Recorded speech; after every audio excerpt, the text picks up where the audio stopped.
Hey, what's happening? This is Ward Wrestling Live. You can see the sign back there. We have legendary John Lawton with us, over 50 years in wrestling, Florida and New Jersey. And he's here at the D1 Duels watching wrestling. And we got him here live on the show. How are you, Mr. Lawton? Hey, thanks for having me. Great seeing you. Thanks for coming out to this hard to find place here. This is where wrestling, how it exists. It has to exist in little factory, I don't know what you call these type of facilities. But, yeah, it's been a pleasure being out here. It's kind of my first time getting out of the house in a while, so I was glad to do it. So tell us a little bit about yourself, Mr. Lawton. Tell us your history, where you wrestled, where you coached. Going back, I didn't wrestle before I was in high school. And that's November 1st, 1965 is when I started. And I wrestled in high school for 4 years. It was a so-so career. Back in the one and done days, I won a district title in 1969 and lost in the first round of regions. Next year I went to American University and came out as a true freshman, but didn't make the qualifier. I pressed 2 out of 3 in the team qualifier to go to the Division I national qualifier in Gettysburg, and I lost. Ken the guy the first time, we beat him 6-5 the next 2 times. So that's the end of my competition.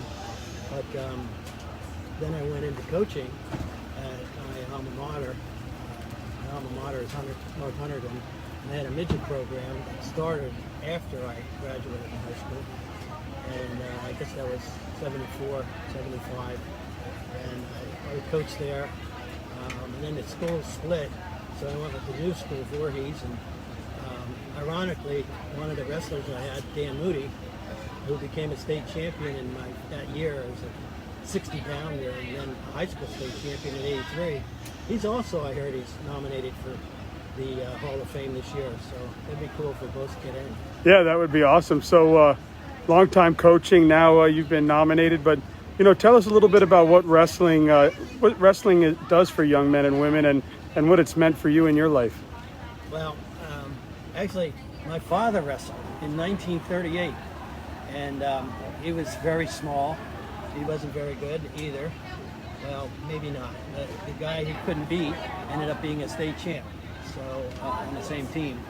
But there's pictures of him that I have from a 1938 and 39 yearbook from Washington, New Jersey High. That guy looks like me. What was that, 85 years ago? But to answer your question, wrestling seems to be a rite of passage for young men.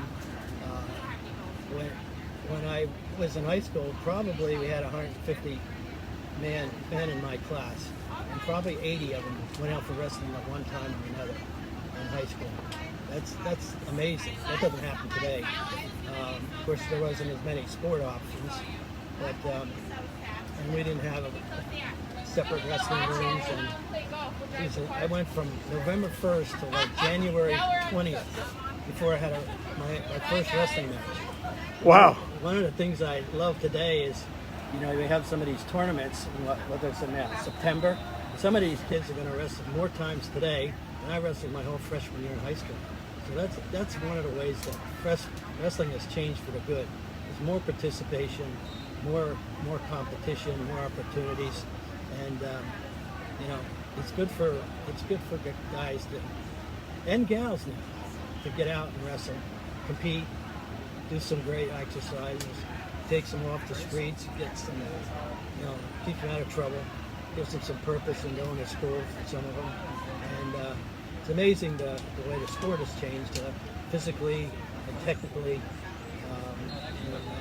I love it. I've been a referee since 1975, and I love it because I get the best seat in the house. And I'm not really a seat, but I'm standing. And the better thing is, I get to make the call.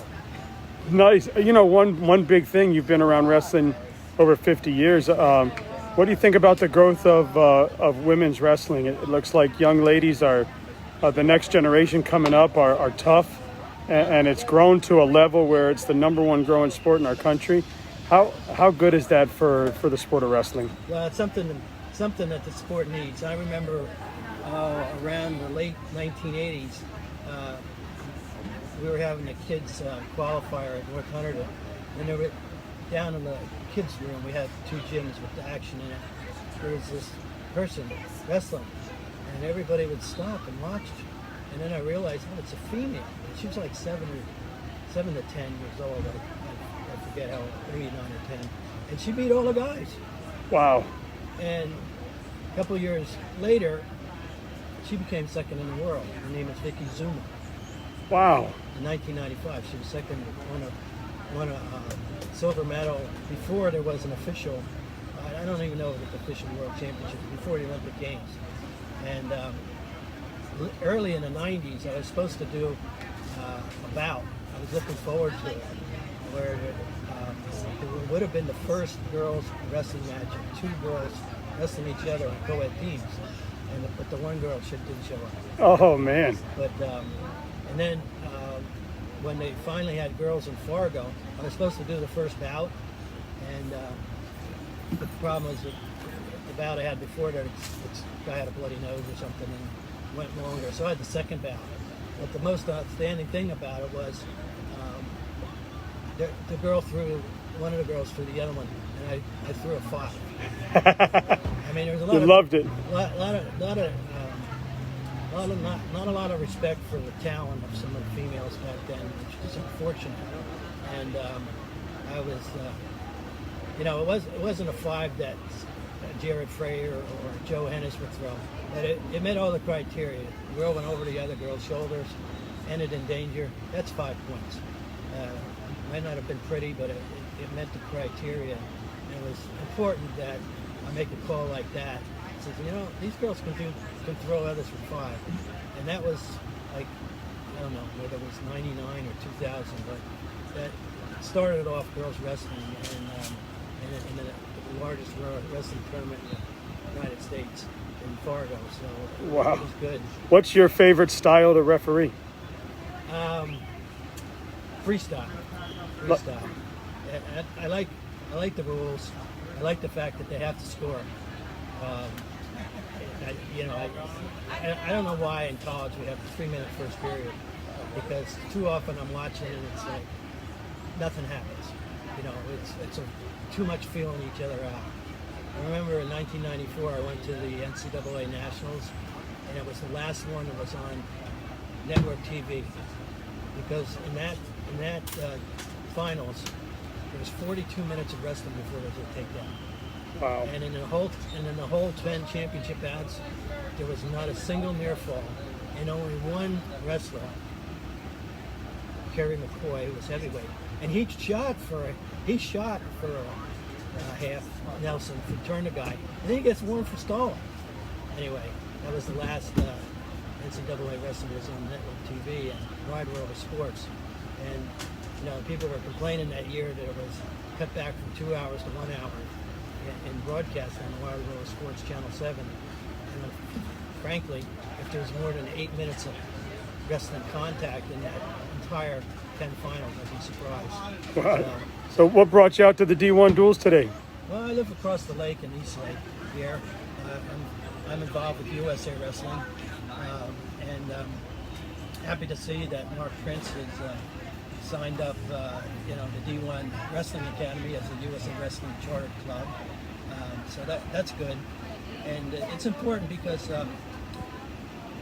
Prince is at Countryside High now, and the former coach of Countryside High was Dave Frayer, and he was one of the founders of the Florida Amateur Wrestling Association when it was incorporated back in 1992 in Florida as a non-for-profit organization. Fowl actually went back to the 1970s with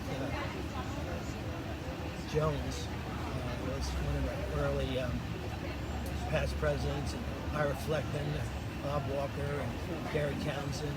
And by the way, his son is an Olympic athlete, now a coach at Virginia Tech, right? Yeah, of course. Yeah, Air Frayer.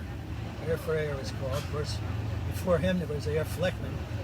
Fleckman was the king of Greco, and he won 4 national titles in Merritt Island, and then he won 4 national titles for Team Florida, and he went to Lehigh and came in 3rd for Lehigh University, And then he was assistant coach at Blair Academy for at least a decade in the 90s. And I think he's somewhere in South Carolina now. He went to New York City at school, and he was in Southeast Pennsylvania for a while. And now he's just heard from his dad that he's in North Carolina, not South Carolina. But anyway, so it's fun. I'm glad that Matt Avramidis and Stephen Hall have the Canes Wrestling Club, and they've worked out together with the D1, and we've got Connor Beebe in the Connor Beebe Club, and then there's a guy that I haven't met him yet. I think his name is Adams, that runs another club down there with wrestling on the beach in St. Petersburg Beach. Yeah, the Gulf Coast of Florida, the wrestling has really grown. It's like a hotbed. I mean, I see all the clubs opening, all the studs that are coming over and placing at states and winning states. It's really nice to see. Yeah, I'm really proud of the clubs around here. And then we have the Scorpions that followed me down from New Jersey. I remember that game. And I was repping in 1982 when they came out from Patterson, New Jersey to out in the country with North Harden to Dickinson's Green. We always had the gym on Sunday. We don't wrestle on Sundays in Florida. Unless it's I don't know, get an act like Congress or something. Wrestling have any sport on Sunday in Florida. But that's all right. But yeah, so we've got 5 or 6 clubs in this area that are active, and they, like I said, they have the Canes Club is somewhere off of Anclote Road up in northern Tarpon Springs. You have to wind around the Bayou to find that place. This place was somewhere on Tampa Road, just in Hillsborough County. And oh yeah, there's another club, I forgot, Brickers Club, that's Tampa Bay Brawlers, that was training out there. And inside they have a little billboard with, a schedule of who's got what days and what nights and each day of the week. And it's great, wrestling people, especially the coaches, have been very innovative over the years in figuring out how to get the most out of the sport for your kids, get the most opportunities. I love it. Yeah, and it was really great to meet you. I'm glad Coach Prince introduced us, and I'll definitely let you get back into watching wrestling while you came over here. I don't want to take up all your time, but thank you so much, and good luck on your Hall of Fame nomination, and I look forward to meeting you some more. Thank you.